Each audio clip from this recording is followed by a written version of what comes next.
श्री सरस्वत्यै नमः। अस्मद्गुरुभ्यो नमः। अस्मद् परम गुरुभ्यो नमः। अस्मद् सर्वगुरुभ्यो नमः। श्री राधा कृष्णाभ्यां नमः। श्रीमते रामानुजाय नमः। लंबोदरं परमसुन्दरेकदन्तं रक्तांबरं त्रिनयनं परमं पवित्रम् उद्यद्दिवाकरनिभो उज्ज्वलकान्तिकान्तम् विघ्नेश्वरं सकलविघ्नहरं नमामि। अखण्डमण्डलाकारं व्याप्तं येन चराचरं तत्पदं दर्शितं येन तस्मै श्रीगुरुवे नमः। नारायणं नमस्कृत्यं नरं चैव नरोत्तमं देवीं सरस्वतीं व्यासं ततो जयमुदीरयेतु। जयतु जयतु देवो देवकी नन्दनोऽयं। जयतु जयतु कृष्णो कृष्णवंश प्रदीपः। जयतु जयतु मेघ श्यामलः कोमलांगः। जयतु जयतु पृथ्वी भारनाशो मुकुन्दः। वरः पीडं नटवरवपु कर्णयो कर्णिकारं बिभ्रदेवांशः कनककपीशं वैजयन्तीं च माला रन्ध्रानवेणोरधरसुधयां पूरयन् गोविन्दै वृन्दारण्यं स्वपतिरम्लं प्राविशद् गीतकीर्तिः। श्रीराम राम श्रीराम राम रघुनन्दन राम राम। श्रीराम राम भरताग्रज राम राम। श्रीराम राम रणकर कच राम राम। श्रीराम राम शरणं भव राम राम। श्रीरामचन्द्र चरणौ मनसा स्मरामि। श्रीरामचन्द्र चरणौ वचसा गृणामि। श्रीरामचन्द्र चरणौ शिरसा नमामि। श्रीरामचन्द्र चरणौ शरणं प्रपद्ये। माता रामो मत्पिता रामचन्द्रः स्वामी रामो मत्सखा रामचन्द्रः। सर्वस्वं मे रामचन्द्रो दयालु। नान्यं जाने नैव जाने न जाने। रामाय रामभद्राय रामचन्द्राय वेधसे रघुनाथाय नाथाय सीताया पतये नमः। सीताया पतये नमः। बोलिए श्री रामचंद्र भगवान की जय। श्री रामचरितमानस की जय। अखिल ही प्रत्ययनी परमात्मा पुरुषोत्तम गुण गुण निलयम कौशल्यानंद नंदन श्री रघुनंदन, परम ब्रह्म, परम सौंदर्य, माधुर्य लावण्य, रसार सरोवर, समत भूत पंकज,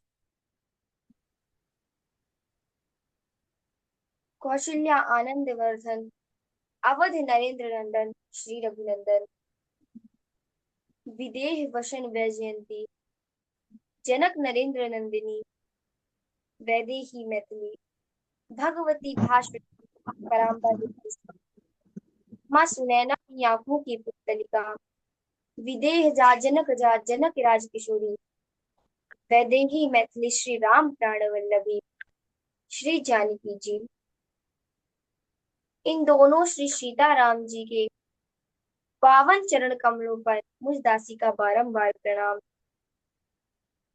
तीनों मैया चारों भैयाओं के चरणों में बारंबार प्रणाम। अनंत बलवंत गुणवंत श्री हनुमान जी महाराज जी के चरणों में भी कोटि कोटि प्रणाम। तथा इस कथा को श्रवण कर रहे सभी भक्त जनों के हृदय पर विराजमान श्री सीताराम भगवान को भी मेरा बारंबार प्रणाम। सज्जनों, हम सब अत्यंत भाग्यशाली हैं जो हमें यह वेद रूपी श्री वाल्मीकि रामायण श्री राम कथा को सुनने का पावन संकल्प हम सब अपने हृदय पर धारण किए हैं। क्योंकि ये जो भागवती चर्चा होती है, कथा होती है, संगीत होती है, सत्संग होते हैं, ये हमें कई जन्म के पुण्यों से प्राप्त होते हैं। जन्मांतरे भवेत् पुण्यम तदा भवेत्। कि जब हमारे जन्म जन्मांतरों के पुण्यों का उदय होता है, तब हमें पुराण उपनिषद आदि श्रवण करने का अवसर प्राप्त होता है। हम लोगों ने पिछले वक्तव्य पर श्रवण किया था कि किस प्रकार माता पार्वती ने प्रश्न किया था भोलेनाथ से कि निर्गुण सगुण कैसे हो सकते और सगुण निर्गुण कैसे हो सकते। भगवान राम के प्रति उन्होंने प्रश्न किया था। तो भगवान बताते हैं कि कलयुग रूपी, भगवान शंकर कहते हैं माता पार्वती से कि कलयुग रूपी वृक्ष को काटने के लिए यह जो राम कथा है, यह एक कुल्हाड़ी के समान है। हे पार्वती, जिस प्रकार भगवान राम का अंत नहीं है, प्रति युग में राम का अवतार होता है, ठीक उसी प्रकार कथा और उनके कीर्तियों के भी अंत नहीं है। पर पार्वती, जितना मुझे आता है तुम्हारे प्रेम को समझ करके, देख करके इतना ज्यादा प्रेम को, तो मैं जो भी मुझे आता है थोड़ा बहुत भगवान राम के बारे में ज्ञात है मुझे, वह मैं तुम्हें बतलाता हूँ। क्योंकि तुम्हारा प्रश्न स्वाभाविक ही सुंदर, सुखदायक और संत सम्मत है। तो शंकर जी कहते हैं कि पार्वती, तुम्हारे जो प्रश्न है मुझे बहुत अच्छे लगे, मुझे प्रिय लगे। और पार्वती,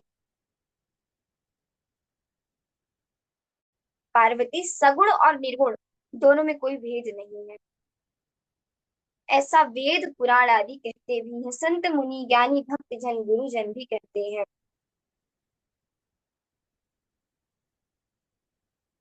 क्योंकि वही भगवान अपने भक्त के प्रति निर्गुण भी हो जाते हैं, सगुण भी हो जाते हैं।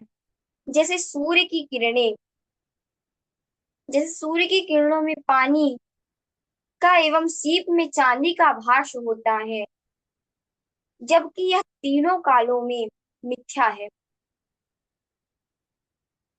तो भी इस भ्रम को कोई हटा नहीं सकता। और पार्वती,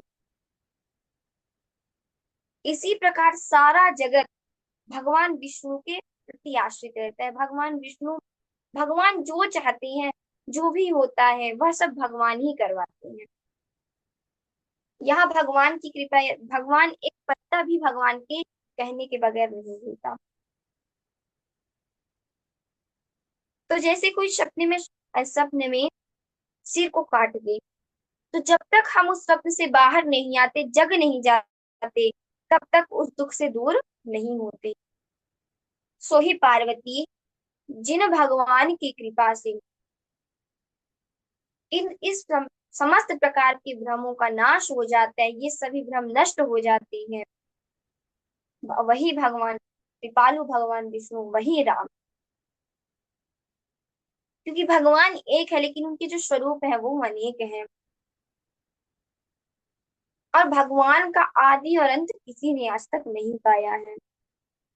उसके लिए वेद ने इस प्रकार गाया है, क्या? बिनु पद चलाई, सुनई बिनु काना, कर बिनु करम, करई विधि नाना, आनन रहित सकल रस भोगी, बिनु बानी बक्ता बड़ जोगी, तन बिनु परश, नयन बिनु देखा, ग्रहाई गाने बिनु, गाने बाशिय शीशा, असी सब भांति अलौकिक करनी, महिमा जासु जाई नहीं बरनी, महिमा जासु जाई नहीं बरनी। वह परमात्मा, वह भगवान पार्वती, जो बिना पैर के चलते हैं, जो बिना कान के सुनते हैं, बिना हाथ के भांति भांति के कर्म करते हैं, बिना मुंह के सभी रसों को भोगते हैं, और वह बिना वाणी के अखंड नाम के वक्ता है, बिना शरीर के स्पर्श करता है, बिना आंखों का देख बिना आंखों के देखता है, और बिना नार के सुगंधी को सूंघता है। जिसकी इस प्रकार अलौकिक करनी है पार्वती,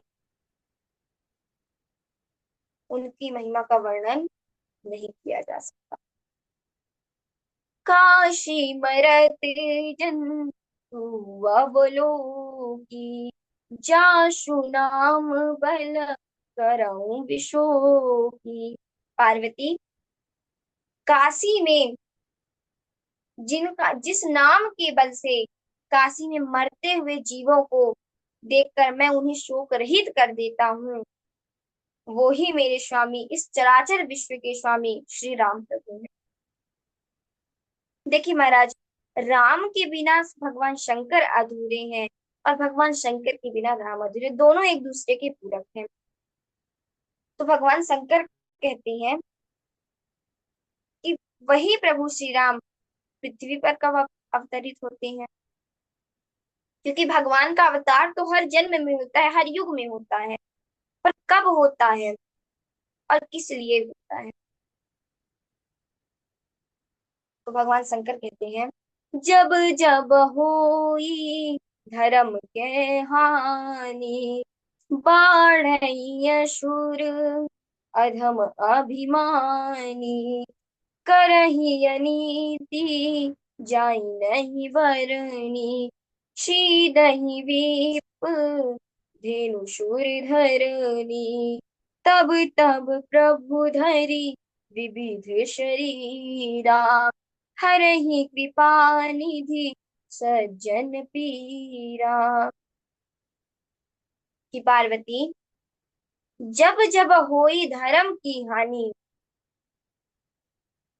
बाढ़ है असुर अधम अभिमानी। कि जब जब धर्म की हानि, धर्म का हास होता है, और नीच अभिमानी राक्षस बढ़ जाते हैं, वह अपने अत्याचार से सभी को दुखी कर देते हैं। माता पिता ब्राह्मण गाय देवता और पृथ्वी पर कष्ट पाने लगते हैं।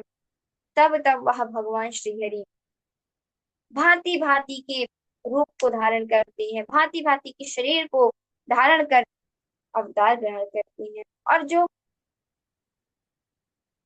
कष्ट में रहते हैं जीव, उन्हें उन कष्टों को हरने के लिए, उन पीड़ा को हरने के लिए अवतरित होते हैं। भगवान शंकर कहते हैं, राम जन्म के हे अनेका, परम विचित्र एक ते का। जन्म एक दुई कहाऊं बखानी, सावधान सुनु सुमति शयानी। हे देवी, भगवान शंकर की, हे देवी, भगवान के अवतार होने के अनेक कारण हैं, रहस्य हैं। उनमें से कुछ कारण मैं आपको बतलाता हूँ, सुना रहा हूँ। सावधान सुने सुमति शयानी, कि आप इन कारणों को सावधान होकर के सुनिएगा। भगवान शंकर ने कहा कि देवी, एक कारण तो यह था, भगवान के द्वारपाल जय और विजय। एक बार क्या हुआ कि सनकादि ऋषि, भगवान चारों, सनक सनंदन सनातन और सनत कुमार, चारों संत भगवान विष्णु से मिलने आते हैं। तो द्वारपाल, दो द्वारपाल थे, जय और विजय, उन्होंने रोक दिया। भगवान ने कहा था कि जब कोई आए तो अभी अंदर मत आने देना। तो जब उन्होंने रोका तो ब्रह्मा जी के मानस पुत्रों ने श्राप दे दिया जय और विजय को राक्षस होने का। तो महाराज जय विजय, भगवान शंकर कहते हैं पार्वती, जय और विजय जब उन्होंने शंकादि मुनीश्वरों को भगवान के दर्शनों में बाधा डाली, तब उन्होंने श्राप दे दिया मुनीश्वरों ने जय और विजय को राक्षस बनने का। वही दोनों हिरण्याक्ष और हिरण्यकश्यप के रूप में देवलोक के राजा इंद्र के गर्व नष्ट करने में जगत विख्यात थे। तो महाराज भगवान शंकर भगवान कहते पार्वती, इन दोनों का संहार करने के लिए भी भगवान ने दो अवतार लिए थे। हिरण्याक्ष का वध करने के लिए भगवान ने वराह अवतार लिया, और जो हिरण्याक्ष था, दूसरा दैत्य था, उसी का भाई, उसको नृसिंह रूप में मारा और अपने भक्त प्रहलाद का यश जगत में फैलाया, जिसे कहकर के बड़ी बड़ी संत जन इस भव सागर से तर जाते हैं। भगवान विष्णु भक्तों के लिए अनेकों देह करते हैं, कई स्वरूप, कई अवतार धारण करते हैं। एक अवतार में कश्यप और अदिति उनके माता पिता हुए, जो कि दशरथ और कौशल्या नाम से विख्यात हैं, प्रसिद्ध हैं। एक कल्प में सब देवताओं को जलंधर दैत्य से युद्ध में हारे जाने के कारण दुखी देकर शिव जी ने उनके साथ बड़ा घोर युद्ध किया। लेकिन जो जलंधर की पत्नी थी वह बड़ी सती थी, इस कारण से जलंधर हर बार विजय हो जाता था। तो भगवान प्रभु ने लीला करते हुए छल से उनका जो व्रत था उसे भंग कर दिया। तो जब जलंधर की पत्नी ने, उस स्त्री ने जाना, होश में आई, तो भगवान को श्राप दे दिया। भगवान कृपालु श्रीहरि ने, भगवान, महाराज भगवान इतने दयावान हैं, उन्होंने जलंधर की पत्नी का श्राप भी प्रसन्नता से स्वीकार कर लिया। और वही जलंधर उस कल्प में रावण हुआ, जिसे भगवान श्री रामचंद्र ने युद्ध में मारकर परम पद प्रदान किया। अब महाराज तीन कारणों के बाद भगवान शंकर चौथा कारण बता रहे हैं। अब चौथा कारण क्या है, सुनिए। चौथा कारण कि एक बार माता पार्वती से कहती हैं कि एक बार नारद जी ने श्राप दिया था भगवान को, अतः एक कल्प में उनके लिए अवतार हुआ। अब महाराज जैसे ही माता पार्वती यह सुनती हैं तो भगवान से कहती हैं, प्रभु आपने ये क्या कहा? नारद जी ने श्राप दिया भगवान को। भगवान शंकर ने कहा हाँ। और नारद जी माता पार्वती के गुरु थे, क्योंकि उन्होंने ही भगवान शंकर कैसे उन्हें प्राप्त होंगे उसके लिए मार्ग बताया था। तो माता पार्वती कहती हैं, अरे हम मेरे गुरु जी से तो कोई गलती हो ही नहीं सकती, और भला उन्होंने भगवान को श्राप क्यों दिया। और भक्तों, यदि आपको गुरु भक्ति देखनी है तो यहाँ दर्शन करिए माता पार्वती का। भगवान शंकर ने जैसे ही कहा, नारद श्राप दीन एक बारा, वैसे ही माता पार्वती ने रोक दिया। बस करिए नाथ। वह चकित हो गई, कहने लगी, अपराध? महाराज यदि अपराध किया भी होगा तो भगवान ने ही क्यों किया होगा, क्योंकि हमारे गुरु तो कोई अपराध कर ही नहीं सकते।